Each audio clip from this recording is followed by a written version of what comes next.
Hi, my name is Christina Jamison and welcome to the School of Home Ownership. Today we're doing our series Advice Worth Its Weight in Gold, and we're focusing on tradespeople, and they are an absolute asset. Good tradespeople are absolute assets. So next to me here I have Russell Dennis, who is our plumber. We met Russell through Peter Dobson, who built our house, through my husband's uncle, who was an engineer. And they had been working for 50 years together and was an absolute referral, an absolute gem. And like attracting like, hired Russell. So Russell does a lot of our plumbing nowadays. So Russell, how do we get good tradespeople? How do you work? What attracts you to good people, and what work will you do for them? Well, I think personally you try and find somebody who's been recommended and got a few jobs up his sleeve, possibly some portfolios where he'd show off photos, maybe a little video of himself on a job possibly. But word of mouth, best one. And then through other tradesmen, you might find a tradie who's too busy to help you out, but he'll recommend his good friend and so forth, and they work out that way. Yeah, and we were talking about the other day, what are the pet hates, what people do to you that you wouldn't want to work for them? Like, what are the sort of scenarios and uncomfortable parts of working with a person? Oh, there's a few things there. Picking on you for being a couple of minutes late sometimes when you do get held up with another client who's just as important.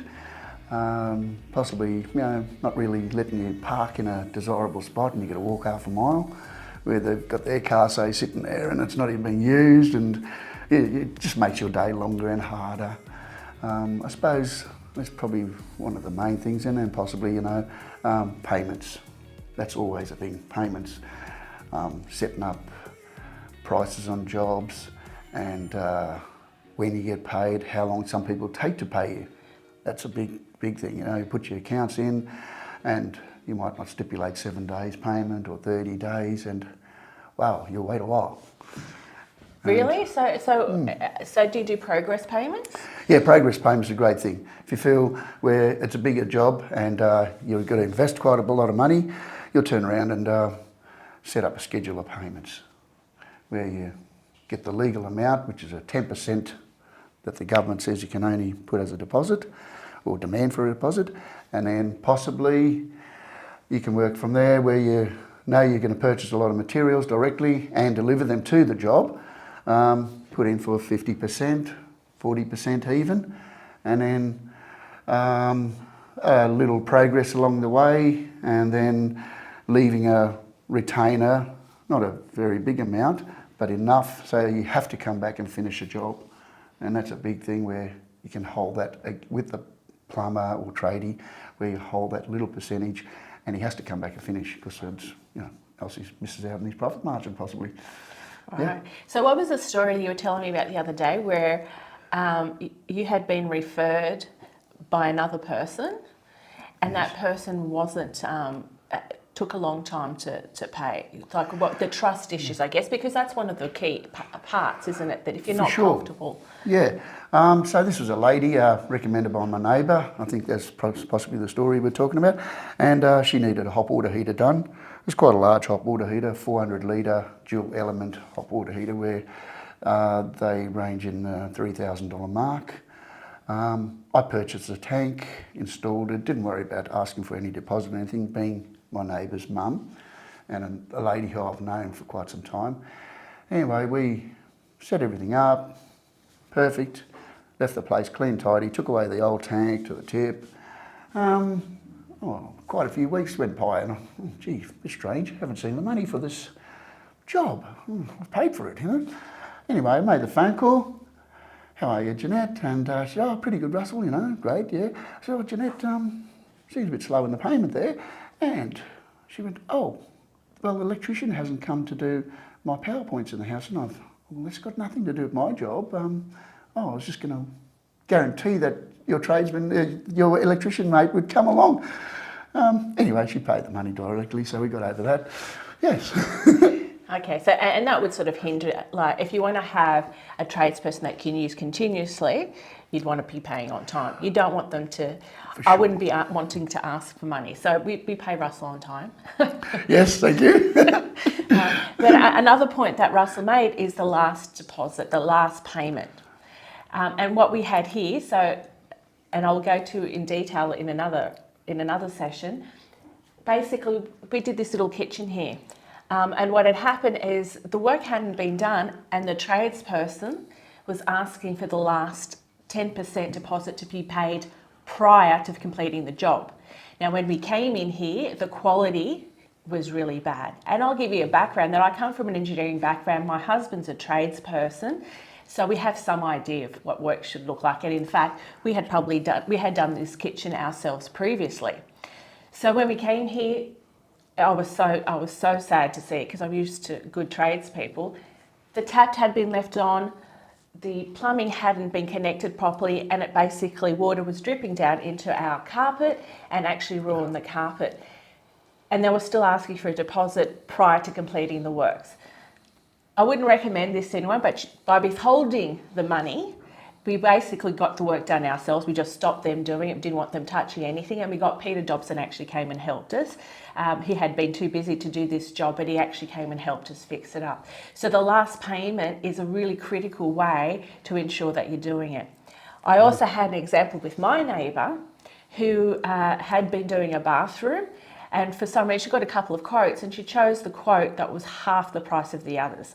For me, that's a warning sign, and it wasn't someone that was necessarily referred to. So the issues that she had were so long. We went in there, but by that stage he had completed the tiling. The tiling was quite bad, so they would have to start again, and it would have been an issue. But they were so sad because they had waited all this time to do the bathroom, and then the bathroom was a poor issue. Lucky. Yeah. Very unlucky. Yeah. Should have got you. Would have been a great one. Missed out another job. And that's one of the issues that we have, and we're being short with good tradespeople as well, is how do we manage it? So I did this job and I basically didn't use my usual kitchen person because they were a 3-month wait, and I didn't want to wait the 3 months and have this vacated. Yes. However, I think it cost me more than 3 months really to do it. It would have been easier if I had a good tradesperson doing it. Yeah. So is there any ways that we can sort of manage when, push in and try to get our work done? Yeah, it's hard to push in on the line sometimes because that tradesman's usually a good tradesman for the next person. So, but the best way is just to liaise with them, talk to them and try and see if there's a bit of an opening because of bad weathers and so forth.